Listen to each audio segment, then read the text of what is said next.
வணக்கம்.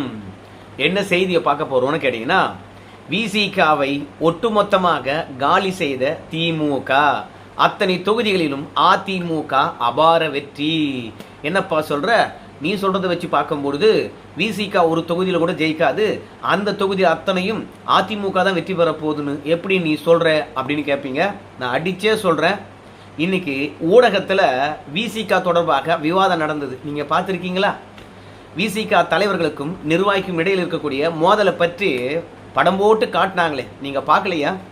பார்க்கலன்னா நம்ம சேனலில் மொத்தமாக தெரிஞ்சுக்கோங்க. எப்படி விசிகா மொத்த தொகுதியிலும் கோட்டை விட போகுது, எப்படி அதிமுக அள்ள போகுது அப்படின்ற விஷயத்தை விரிவாக பார்த்துடலாம். ஆனால் அதற்கு முன்பாக இதுவரைக்கும் நம்ம சேனலை நீங்கள் சப்ஸ்கிரைப் பண்ணாமல் இருந்தீங்கன்னா சப்ஸ்கிரைப் பண்ணிக்கிங்க. அப்படியே கொஞ்சம் சப்போர்ட் பண்ணுங்க, ஒரு லைக் போடுங்க. முதல்ல இந்த ஆளை பற்றி தெரிஞ்சுக்கணும். யார் இவர் அப்படின்னு கேட்குறீங்களா? ஆளூர் ஷானவாஸ். இவரை பற்றி தெரிந்து கொண்டால்தான் நாம் பேச போகிற விஷயமானது உங்களுக்கு புரியும். இந்த ஆளூர் ஷானவாஸை பொறுத்த வரைக்கும் கன்னியாகுமரி மாவட்டத்தில் இருக்கக்கூடிய ஆளூரில் பிறந்தவன். இவன் இலக்கியத்தில் பட்டப்படிப்பு படித்தவன். ஸோ பேச்சாளர், சாதி ஒழிப்பு போராளி, சமூக நீதியை காக்கக்கூடியவர். ஆரம்பத்தில் ஆளூர் ஷானவாஸை பொறுத்த வரைக்கும் சாதி வெறியனாக இருந்தான். ஆனால் சாதியில் புறக்கணிப்பு இருப்பதன் காரணமாக இஸ்லாமியனாக மாறிவிட்டான். முதல்ல சாதி வெறியன், இப்போ மத வெறியனாக இருக்கின்றான். ஏன் இந்த ஆளூர் ஷானவாஸை நம்ம தொல் திருமாவளவனுக்கு பிடிக்கல தெரியுமா? சாதி வெறியனாக இருப்பதனாலையா, மத வெறியனாக இருப்பதனாலையா அப்படின்னு கேட்டிங்கன்னா கிடையாது. ஏன்னா இந்த ஆளூர் ஷானவாஸை விட நம்முடைய தொல் திருமாவளவன் அவர்கள் மதவெறி அதிகமாக கொண்டவர் தான், சாதி வரியும் அதிகமாக கொண்டவர் தான். அதனால் இந்த ஆளூர் ஷானவாஸுக்கு சளைக்காத ஆள் தான் நம்ம தொல் திருமாவளவர்கள். அதனால் இந்த சாதி வரி இருப்பதனாலையோ மதவெறி இருப்பதனாலையோ இந்த ஆளூர் ஷானவாஸை பிடிக்கல அப்படின்னு சொல்ல முடியாது. வேற ஒரு காரணமும் இருக்குது. என்ன காரணம் என்று பார்க்கும்போது, நீ மதவெறினாரு, சாதி வெறினாரு, ஆனால் கட்சிக்கு விசுவாசமானவனா இரு, அதுதான் திருமாவளவனுடைய எண்ணம். ஆனால் இந்த ஆளூர் ஷானவாஸை பொறுத்த வரைக்கும் திமுகவுக்கு சொம்பாவே மாறிட்டார். நம்ம திருமாவளவன் அவர்கள் சொல்றதை கேட்டு செயல்படுவதை விட திமுக சொல்றதை கேட்டு தான் செயல்படுகின்றார் இந்த ஆளூர் ஷானவாஸ். அப்புறம் திருமாவளவனை பொறுத்த வரைக்கும் என்ன நினைப்பாரு? அடடா, இந்த ஆளூர் ஷானவாஸை வளர்த்தது நாம குன்னந்தொகுதியில் நிற்க வச்சோம், ரெண்டாவது நாகப்பட்டினத்தில் நிற்க வச்சோம், இப்போவும் சீட்டு கேட்டிருக்கிறான், சீட்டு கொடுக்கலான்னு பார்த்தா இவன் என்னடான்னு பார்க்கும்போது திமுக கிட்ட கோரிக்கை வைக்கிறான், கட்சி தலைவராக இருக்கக்கூடிய எங்கிட்ட கோரிக்கை வைக்க மாட்டானே. அப்போ இவன் மட்டும்தான் திமுக சொம்பா மாறி போயிருக்கானா, இல்ல கட்சியில் இருக்கக்கூடிய மற்ற நிர்வாகிகளும் திமுகவுடைய சொம்பா மாறிட்டு இருக்காங்களா அப்படின்னு சொல்லிட்டு தேடி பார்க்கிறாரு. விசிகாவில் இருக்கக்கூடிய மாநில பொறுப்பிலும் மாவட்ட பொறுப்பிலும் இருக்கக்கூடிய ஒட்டுமொத்த நிர்வாகியும் திமுகவுடைய சொம்பாக மாறி போயிருக்கிறாங்க. திருமாவளவனுக்கு பேர் அதிர்ச்சி. நம்ம டெல்லி அரசியலை பார்க்குறோம், மோடியை எதிர்க்கிறோம், அமித்ஷாவை எதிர்க்கிறோம் அப்படின்னு சொல்லிட்டு டெல்லியிலே போய் குஞ்சிக்கிட்டு இருந்தோம்னா கடைசியில் நாம் மட்டும்தான் கட்சியில் மீறுவோம். ஒட்டுமொத்த நிர்வாகியும் ஒட்டுமொத்த கட்சியும் திமுக மென்னு ஏப்பம் விட்டுட்டு போயிடும். அப்படி நினைச்சவர் திடீர்னு காட்டுமன்னார் கோயிலில் போட்டியிடுகின்றார் திருமாவளவன். எதற்காக? கட்சியை காப்பாற்றணும் என்பதற்காக. நம்ம முதலமைச்சரை பொறுத்த வரைக்கும் பிரச்சாரத்தை தொடங்குறதுக்கு முன்பாக அறிவாலயத்தில் அனைத்து கட்சி கூட்டத்தை போட்டார். அனைத்து கட்சி கூட்டம் என்றால் திமுக கூட்டணியில் இருக்கக்கூடிய அனைத்து கட்சிகளையும் கூப்பிட்டு மீட்டிங்கு போட்டார். அந்த மீட்டிங்கில் இருக்கும்போது அங்கே இருக்கின்ற தலைவருடைய முகத்தில் கொஞ்சம் கூட சிரிப்பே இல்லை. எல்லாம் இஞ்சி துண்ண குரங்கு மாதிரி அதிர்ச்சி தான் உட்கார்ந்துருந்தாங்க. ஏன்னா தேர்தல் தொடர்பாக வருகின்ற எல்லா கருத்து கணிப்புகளும் இத்தனை கட்சிகள் ஒன்றா சேர்ந்திருந்தாலும் திமுகவுக்கு ஆப்பு வைக்கிற மாதிரி தான் வருது. அந்த உண்மையான நிகழ்வை அந்த கூட்டணி கட்சி தலைவரிடத்துல முதலமைச்சர் பகிர்ந்து கொண்டாரு. அதனால தான் என்ன வியூகம் வகுத்தாலும் சரி திமுக இரண்டாவது முறை வராதே போல இருக்குதே. அதனால் நமக்குள்ளே இருக்கக்கூடிய எல்லா மனக்கசப்புகளையும் கலைந்து விட்டு இணக்கமாக வேலை பாருங்க ஐயா அப்படின்னு நம்ம முதல்வர் கேட்டுக்கொண்டார். அந்த தருணத்தில் திருமாவளவன் கிட்டையும் கேட்டார், ஏன்பா நீண்ட இடைவெளிக்கு பிறகு எதற்காக நீ மாநில தேர்தலில் கவனம் செலுத்துற அப்படின்னு. அதுக்கு திருமாவளவன் அவர்கள் என்ன சொன்னார்னு தெரியல. ஆனால் உண்மையான காரணம் என்னன்னு கேட்டீங்கன்னா, நான் மட்டும் காட்டுமன்னார் கோயிலில் போட்டிட்டு மாநில தேர்தலில் கவனம் செலுத்தலைன்னா இன்னும் 6 மாசத்துல ஐயா ஒட்டுமொத்த கட்சி நீ ஆட்டையை போட்டுருவியே. உன்னை பற்றி எனக்கு தெரியாதா? பாஜக அதிமுகவை ஆட்டையை போடுதுன்னு சொல்லிட்டு நான் பயமுறுத்திக்கிட்டு இருக்கும்போது சந்தடி சாக்கில் என் கட்சியை நீ ஆட்டையை போட்டுட்டியே, இதெல்லாம் நியாயமாக இருக்குமா அப்படின்னு சொன்னாரா இல்லையா என்று தெரியல. ஆனால் கட்சியை காப்பாற்ற வேண்டும் என்பதற்காகத்தான் காட்டுமன்னார் கோயிலில் பார்த்தீங்கன்னா போட்டியிடுகின்றார் இப்போது திருமாவளவன்.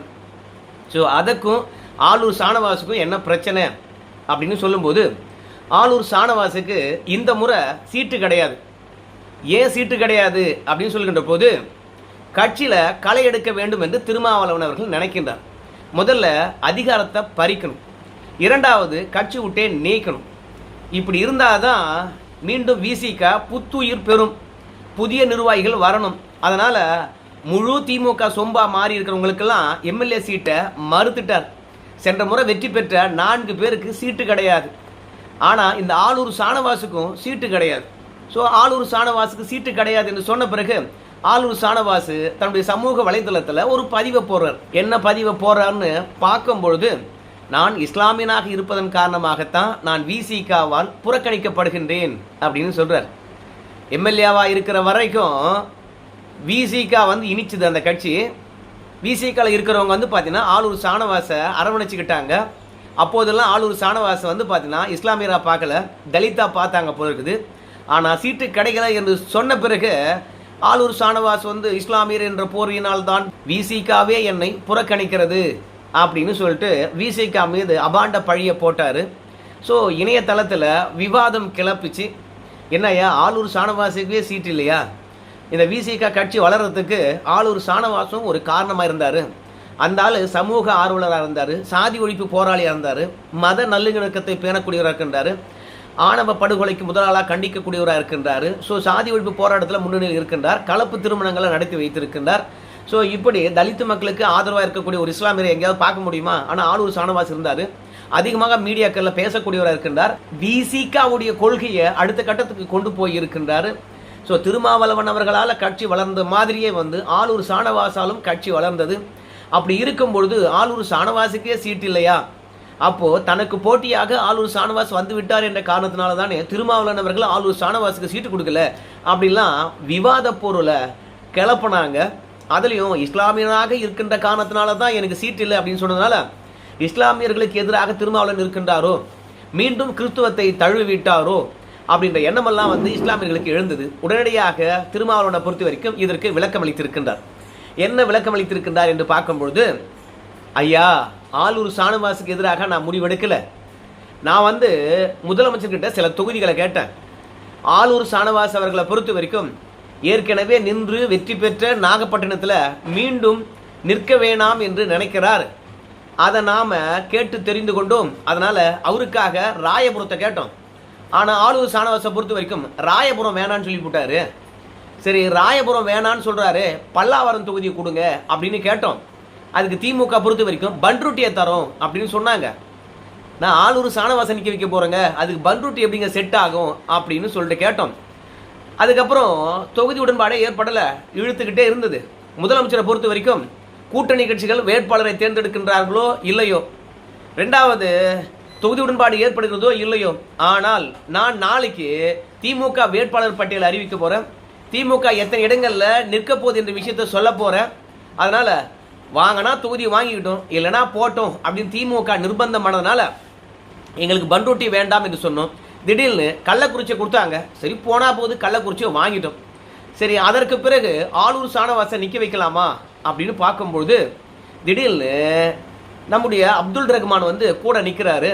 நீண்ட நாளாக இருக்கிறேன், எனக்கு ஒரு வாய்ப்பு தந்தியா அப்படின்னாங்க. சரி, ஆலூர் ஷானவாஸுக்கு ஒரு முறை வாய்ப்பு தந்துட்டோம், அதனால் அப்துல் ரஹ்மானுக்கு நாம் ஒரு வாய்ப்பை தருவோம் அப்படின்னு சொல்லிவிட்டு அப்துல் ரஹ்மானுக்கு இந்த வாய்ப்பை நான் தந்தேன். என் பார்வையிலிருந்து நீங்கள் பார்த்தீங்கன்னா ஆலூர் ஷானவாஸ் அவர்களுக்கு சீட்டு கொடுக்காதது தப்புன்னு தான் தெரியும். தப்பாகவே இருந்தாலும் சரி, நான் அப்துல் ரஹ்மானுக்கு வாய்ப்பு தந்திருப்பது அவரும் அரசியல் களத்தில் எழுந்து வரணும் என்ற நல்ல எண்ணத்தினால தான். இந்த முறை சீட்டில்னா என்ன, அடுத்த முறை பார்த்தீங்கன்னா ஆலூர் ஷானவாஸுக்கு கொடுத்துட போகிறோம் அப்படின்னு தொல் திருமாவளவன் அவர்கள் விளக்கம் அளித்தார். இந்த விளக்கத்திலிருந்து நாம் என்ன தெரிஞ்சுக்கலான்னு கேட்டிங்கன்னா, ஆலூர் ஷானவாஸ் அவர்கள் நாகப்பட்டினத்தில் நிற்கலை என்ற செய்தி தலைவருக்கு தெரியல, ஆனால் திமுகவுக்கு தெரியுது. திமுக கிட்ட போய் ஆலூர் ஷானவாஸ் நேரடியாக கோரிக்கை வச்சுருக்காரு, நாகப்பட்டினம் வேணாம், ரொம்ப கஷ்டப்பட்டு ஜெயிச்சேன் நான் போன முறையை, ஆனால் இந்த முறை ஜெயிக்க மாட்டேன் நான் அப்படின்னு போய் வச்சிருக்கார். திருமாவளவன் கிட்ட அல்லவா கோரிக்கை வச்சிருக்கணும் அவரு, அதை விட்டு திமுக கிட்ட போய் கோரிக்கை வச்சா அப்போ திமுக தானே இப்போ ஆலூர் ஷானவாஸுக்கு தலைவர் மாதிரி தெரியுது. அதனால தான் பார்த்தாரு, ஆஹா இந்த சொம்பு திமுகவுக்கு அடிமையாக மாறி போயிருக்குது, அதை அங்கேயே தோர்த்தி விடுவோம் அப்படின்னு சொல்லிவிட்டு ஆலூர் ஷானவாஸுக்கு சீட்டு கிடையாது. திமுகவுக்கு ஆதரவாக இருக்கிற அத்தனை பேரையும் அதிகாரத்தில் இருக்கக்கூடாது அப்படின்னு நினச்சி அவங்களுக்கு எம்எல்ஏ சீட்டு கொடுக்கல, பீஸ் பிடிங்கிட்டார். புதிய ஆட்களுக்கு கொடுத்துருக்காங்க. அதுலேயும் திருமாவளவனுக்கு அடங்கி நடக்கக்கூடியவங்க கிட்ட அதிகாரம் இருக்க வேண்டும் என்பதற்காக அவங்களுக்கு சீட்டு கொடுத்துருக்காரு. ஸோ அதனால் ஆலூர் ஷானவாஸ் என்ன சொல்கிறாங்க அப்படின்னா, நாகப்பட்டினத்தில் நான் எப்படி ஜெயிச்சேன்னு தெரியுமா? என் சொந்த ஊரும் கிடையாது, ரெண்டாவது அங்கே இஸ்லாமியர்களும் அதிகமாக கிடையாது, புது தொகுதி, அது அதிமுகவுக்குரியது, பாட்டாளி மக்கள் கட்சிக்கு உரியது. ஆனால் நான் அந்த இடத்துல நின்று வெற்றி பெற்றேன்னா என்னுடைய திறமை தான். எப்படிலாம் உழைச்சேன். அதில் நாகப்பட்டினத்தில் நான் நின்று வேலை பார்த்தேன் தெரியுமா? அதுலேயும் 5 ஆண்டு காலம் நான் எல்லா தளத்திலையும் பணியாற்றினேன். என்ன தளத்தில் பணியாற்றினார்? டிவியில் பேசினார், சாதி ஒழிப்பு, கலப்பு திருமணம், அவன் மதம் மாற்றுறது, இந்த வேலையை தான் பார்த்தான் அவன். தொகுதிக்கெல்லாம் ஒன்றும் பெருசாக பண்ணவே இல்லை. அதனால் அந்த மக்களை பொறுத்த வரைக்கும் விரட்டி அடிக்கிறாங்க, அதனால தான் அங்கே மீண்டும் போட்டியிடக்கூடாது அப்படின்னு நினச்சான்.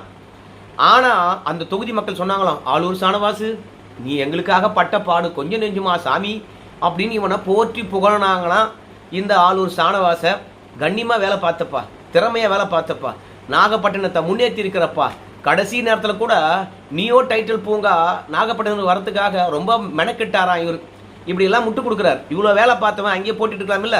ஏன்னா எப்போதும் மீடியாக்களில் பேசி தெரிஞ்சுக்கிட்டு தொகுதிக்கு ஒன்றும் செய்யாமல் டீலில் விட்டான். அதனால் அந்த தொகுதி வேணான்னா ராயபுரமும் கிடைக்காது, பல்லாவரமும் கிடைக்காது அப்படின்னு சொன்ன பிறகு ஆலூர் ஷானவாஸை பொறுத்த வரைக்கும் மீண்டும் நாகப்பட்டினத்திலேயே எனக்கு கொடுத்தா என்ன அப்படின்னு சொல்லிட்டு திருமாவளவன் கிட்ட வந்து பார்த்தா நெருக்கடி கொடுக்குறாங்க. அதான் திருமாவளவன் தான் நல்லா நினச்சிட்டாரு, டேய் நீங்கள் எல்லாம் திமுகவுடைய கைகூலியாக மாறிட்டீங்களா, எனக்கு எங்கடா விசுவாசமாக இருக்கிறீங்க அப்படின்னால தான் சீட்டு மறுக்கப்பட்டது. இப்போது திருமாவளவனுக்கும் திமுகவுக்கும் ஆரோக்கியமான உறவு கிடையாது. திருமாவளவனுக்கும் இஸ்லாமியர்களுக்கும் ஆரோக்கியமான உறவு கிடையாது. இதுக்கெல்லாம் வேட்டு வச்சது இந்த ஆலூர் ஷானவாஸ் தான். ஆலூர் ஷானவாஸ் போய் திமுக கிட்ட திருமாவளவன் நாடாளுமன்ற தேர்தலில் விஜய் பக்கம் நோக்கி போயிடுவார் அப்படின்னு வந்து திமுக கிட்ட ஆலூர் ஷானவாஸ் போய் பற்ற வைக்கிறான். ஸோ அதனால் திருமாவளவனையே திமுக சந்தேக கண்ணோடு பார்க்குது. ரெண்டாவது, திருமாவளவனை பொறுத்த வரைக்கும் ஆலூர் ஷானவாஸ் தேவையில்லாமல் தனக்கு சீட்டு கிடைக்கல என்று தெரிந்த பிறகு ஒரு இஸ்லாமியனாக இருப்பதனால தான் எனக்கு புறக்கணிப்பு அப்படின்ற வாசகத்தை எதுக்காக போடணும்? அவனுக்கு சீட்டு கொடுக்கலனா நான் இன்னொரு இஸ்லாமியனுக்கு தானே சீட்டு கொடுத்துருக்கேன், அப்துல் ரஹ்மான் சொல்லிவிட்டு. அப்படி இருக்கும்போது இவனுக்கு எங்கே வலிக்குது? அதனால் இவன் சரி கிடையாது அப்படின்ற முடிவுக்கு வந்துட்டார். அதனால் நான் எடுத்த முடிவு தப்பு என்றாலும் என்னுடைய பக்கத்திலிருந்து சிந்தித்து பார்த்தால் சரியாக இருக்கும் அப்படின்னு சொல்லியிருக்கின்றார். இப்போது திருமாவளவனுக்கு திமுக ஒத்துழைப்பு நல்கவில்லை, வெற்றி பெற்றால் ஆட்சியில் பங்கு கேட்க போகிறாரு அப்படின்னு திமுக நல்லா தெரிஞ்சு போச்சு. ஏற்கனவே காங்கிரஸ் சோழியை முடிங்கடா, வெற்றி பெற்றால் ஆட்சியில் பங்காண்டா அப்படின்னு ஏற்கனவே திமுக ஐடி விங்ஸ் ஆனது காங்கிரஸுக்கு எதிராக திமுக ஐடி விங்ஸ் வேலை பார்க்க ஆரம்பிச்சாச்சு. அந்த வீடியோ நம்ம தந்துட்டோம். இப்போது விசிகாக்கு எதிராகவும் மறைமுகமாக திமுக மற்றும் கூட்டணி கட்சிகள் வேலை செய்ய ஆரம்பித்திருக்குது. திமுக எக்கோசிஸ்டத்தை பொறுத்த வரைக்கும் அடிமையாக இருக்கிற வரைக்கும் தான் ஆதரிப்பாங்க. கொஞ்சம் எழுந்து வர மாதிரி இருந்தால் மொத்தமாக காலி பண்ணிடுவாங்க. அதனால் விசிகா மட்டுமே இன்னைக்கு தனித்து களத்தில் விடப்பட்டிருக்குது. இப்படி விசிகா தனித்து களத்தில் விடப்பட்டால் அது அதிமுக எல்லா தொகுதியும் அள்ளுவதற்கான வாய்ப்பாக தான் மாறும். இது ஒரு உதாரணத்தோடு சொல்கிறேனே, உங்கள் எல்லாருக்கும் தெரியும், நம்முடைய துரைமுருகன் 88 வயது, சாவ போகிற வயசுன்னு சொல்லுவாங்க. ஆனால் இந்த வயசில் கூட அவருக்கு சாதி வரி இருக்குது. வேலூர் மாவட்டத்தில் இருக்கக்கூடிய விசிகாவுடைய மாவட்ட செயலாளர் நம்முடைய துரைமுருகனுடைய பிரச்சார வாகனத்தில் ஏறுறார். ஏன்னா விசிகாவுடைய ஓட்டு வேணுமா வேணாவா, தலித் ஓட்டுகள் வேணுமா வேணாவா?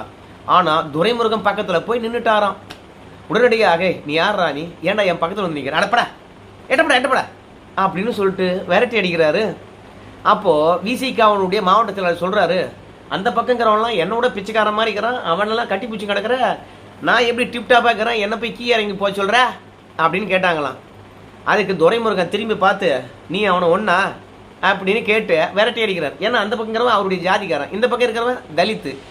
நீ என்ன தான் கோட்டு சூட்டு போட்டு இன் பண்ணிக்கினே இருந்தாலும் திருமாவளவன் வந்து பெரிய சமூக நீதி காவலர் என்று அடையாளப்பட்டாலும் நம்ம துரைமுருகனை பொறுத்த வரைக்கும் சாதிக்காரனாக தான் பார்க்குறாரு, தலித்து சாதிக்காரனாக தான் பார்க்குறாரு. அதனால் திமுக தலைமை வந்து விசிகாவுக்கு இணக்கமாக இல்லை என்பதும் இது மூலம் தெரிஞ்சுக்கலாம். ரெண்டாவது, துரைமுருகனுக்கும் சாதி வரி இருக்குது அப்படின்னு தெரிஞ்சுக்கலாம். ஸோ மொத்தத்தில் திமுக விசிகா வெற்றி பெறக்கூடாது. வெற்றி பெற்றால் இவங்களே வந்து பார்த்தீங்கன்னா அதிகாரத்தில் பங்கு என்ற பிரச்சனையை கலைப்பு விட்டுருவாங்க. அதனால் ரகசியமாக அவங்களுக்கு எதிராக வேலையாக பாருங்க அப்படின்னு சொல்லிட்டு வேலை பார்க்க சொல்லியிருக்குது. ரெண்டாவது, ஆலூர் ஷானவாஸ் மாதிரி பல பேருக்கு சீட்டு கிடைக்கல இல்லையா, அவங்களும் வந்து அவங்க ஆதரவாளர்கிட்ட சொல்லி விசிக வேட்பாளருக்கு வேலையும் செய்வானா ஒரு மண்ணும் செய்வானாயா அப்படின்னு சொல்லிட்டு ஒதுங்கி நிற்பதனால இன்னைக்கு விசிக தனித்து விடப்பட்டிருக்குது. தனித்து விடப்பட்டால் எங்க வாக்கு வீயும். அதனால அதிமுக அத்தனை தொகுதியிலும் வெற்றி பெறும் என்பதில் மாற்று கருத்து கிடையாது. ஸோ உட்கட்சி பிரச்சனை, கூட்டணி பிரச்சனை, ஸோ திமுக கட்சியை விழுங்குவது, இந்த பல்வேறுபட்ட பிரச்சனைகளால விசிக மொத்தமாக அத்தனை தொகுதிகளும் அதிமுக ஜெயிக்கிறது. சரி நண்பர்களே, இந்த வீடியோ தொடர்பாக உங்க கருத்து சொல்லுங்க. விசிக மீண்டும் வளர்ச்சி அடைவதற்கான வாய்ப்பு இருக்குதா, இல்ல நம்ம கமலஹாசன் மாதிரி கொஞ்சம் கொஞ்சமாக திமுகவில் கட்சியை கரைச்சிட்டு அறிவாலயத்தினுடைய என்ட்ரன்ஸ்ல காவலாளியா இருப்பாங்களா? நன்றி. உங்க கருத்து சொல்லுங்க.